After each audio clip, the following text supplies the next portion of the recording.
Bismillahirrahmanirrahim. Assalamualaikum warahmatullahi wabarakatuh. Halo teman-teman semuanya, selamat pagi. Semoga teman-teman yang ada di rumah selalu dalam kesehatan dan lindungan Allah Subhanahu wa Ta'ala. Teman-teman, ketemu lagi dengan saya Husnul Khotimah, mahasiswa PGMI kelas 2B. Dan pada video kali ini saya akan menjelaskan sedikit tentang bagaimana karya tulis ilmiah dalam pandangan filsafat ilmu. Nah teman-teman, untuk lebih lanjutnya silahkan tonton video ini. Nah teman-teman pelajar pastinya sudah tidak asing lagi dengan makalah, jurnal, dan tulisan-tulisan lainnya yang selalu menjadi sumber referensi dalam belajar kan? Nah teman-teman, pada umumnya hal-hal semacam itu disebut dengan karya tulis ilmiah, di mana karya tulis ilmiah ini berisikan ilmu pengetahuan yang disajikan dengan kebenaran yang nyata dan disusun secara sistematis dan metodologis. Nah, adapun para ahli, salah satunya menurut Suparno, beliau mengatakan bahwa karya tulis ilmiah adalah tulisan yang berisikan suatu permasalahan yang diungkapkan dalam metode ilmiah. Nah, jadi teman-teman, pada intinya kita bisa katakan bahwa karya tulis ilmiah itu adalah tulisan yang ditulis berdasarkan kebenaran atau suatu bukti yang nyata yang disusun secara sistematis. Nah, teman-teman bisa melihat itu dalam contohnya dalam makalah, dalam jurnal, dalam artikel, dan skripsi, tesis, dan lain sebagainya. Nah teman-teman, dalam pembuatan karya tulis ilmiah, teman-teman harus memperhatikan kerangka pembuatan yang ditulis. Yang dimaksud dengan kerangka pembuatan sendiri adalah bagaimana struktur penulisan karya tulis ilmiah itu. Nah, adapun cara penyusunan atau penulisan karya tulis ilmiah yang umum digunakan oleh orang-orang itu terdiri dari bagian pertama, yaitu cover.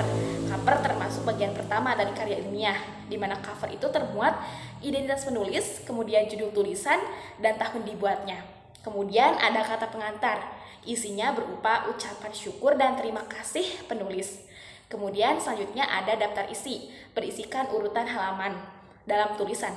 Kemudian ada bab 1, yaitu bab pendahuluan, berisikan latar belakang masalah, rumusan masalah, tujuan pembuatan makalah atau tulisan.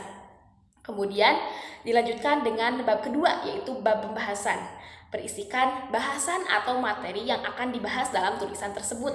Kemudian ada bab ketiga, yaitu bab penutup, berisikan kesimpulan dari pembahasan, dan ada juga kolom untuk menyampaikan saran. Dan terakhir ada daftar pustaka, isinya berupa penulisan sumber-sumber yang dijadikan referensi oleh penulis, itu bisa berupa buku, jurnal online, ataupun artikel ilmiah.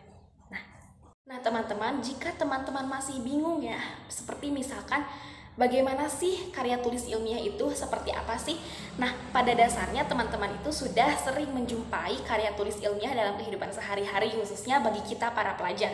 Nah, adapun contoh dari karya tulis ilmiah yaitu seperti artikel, makalah, jurnal, paper, kemudian laporan-laporan yang sebetulnya itu merupakan bagian dari karya tulis ilmiah yang disusun secara sistematis dan dengan menggunakan metodologi tertentu.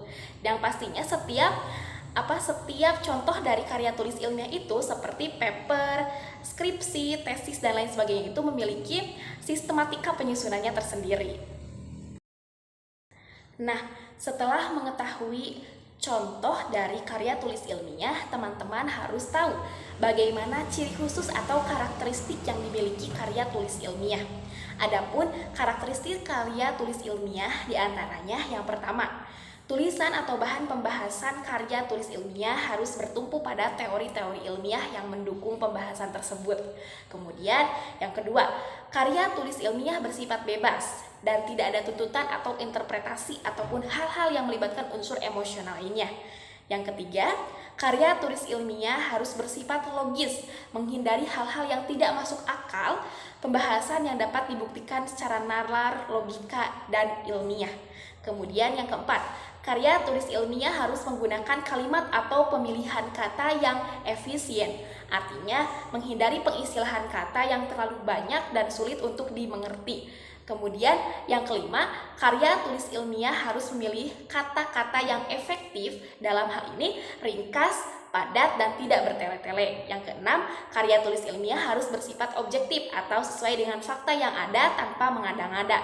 Yang ketujuh, dalam penulisan karya tulis ilmiah harus bersifat sistematis, artinya sesuai dengan prosedur penulisan karya tulis ilmiah. Nah, itulah ketujuh karakteristik yang dimiliki oleh karya tulis ilmiah. Nah, jika teman-teman melihat atau menemukan karakteristik-karakteristik tersebut, berarti itu teman-teman sedang melihat dan membaca karya tulis ilmiah. Kemudian kita harus mengetahui apa tujuan dari penulisan karya tulis ilmiah.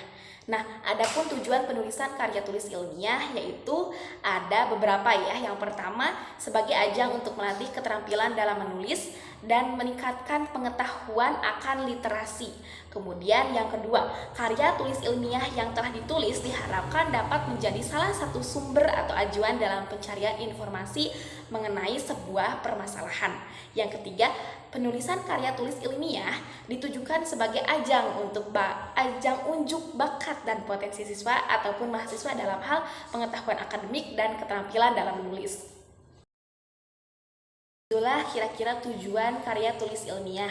Dan terakhir, kita harus tahu juga manfaat dari penulisan karya tulis ilmiah yang kita buat. Nah, adapun manfaat penulisan karya tulis ilmiah yaitu yang pertama, karya tulis ilmiah dapat melatih keterampilan menulis bagi masyarakat dan pelajar. Dua, mengakrabkan masyarakat dengan hal-hal yang berkaitan dengan kepustakaan. Kemudian yang ketiga, karya tulis ilmiah dapat dijadikan sumber atau acuan bagi peneliti. Dan yang keempat, meningkatkan kemampuan literasi masyarakat. Dan terakhir, meningkatkan minat baca dan literasi masyarakat. Nah, teman-teman, kira-kira itulah tadi materi pembahasan tentang karya tulis ilmiah yang sudah saya buat. Dan teman-teman pasti sering menjumpai karya tulis ilmiah dalam kehidupan sehari-hari kan? Nah, mulai sekarang teman-teman sudah harus bisa membedakan ya mana karya tulis ilmiah dan mana yang bukan. Dan mungkin itu saja yang bisa saya sampaikan dalam video kali ini. Terima kasih atas atensinya, terima kasih untuk yang sudah menonton videonya. Mudah-mudahan kita bisa dipertemukan kembali dalam video-video berikutnya. Terima kasih. Wassalamualaikum warahmatullahi wabarakatuh.